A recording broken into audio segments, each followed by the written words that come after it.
Pag di ka ganahan fly away mong hair, so you can use this. Pag di ka ganahan fly away. Kasi, ayan. O, diba? Kita niya? Ang ganda.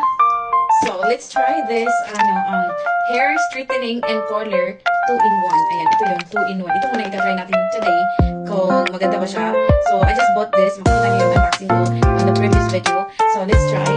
This is the 2-in-1 straightener and curler. So, try natin from brand na Udek. Ano ito natin? Udek?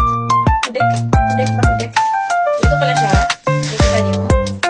And then, ayan. So, let's try this. Naghahanap ako ng ganitong hair tools. So, let's see kung maganda ba siya.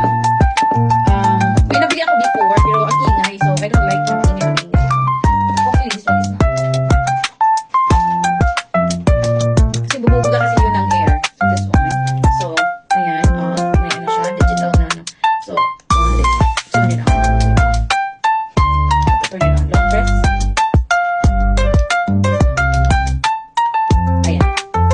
Press pala, nakapon siya.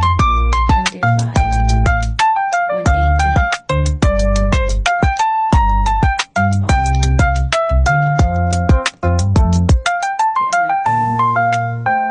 Ayan, medyo mainit-init na. So, let's see. So, let's try to straighten our hair. And then,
I like this one.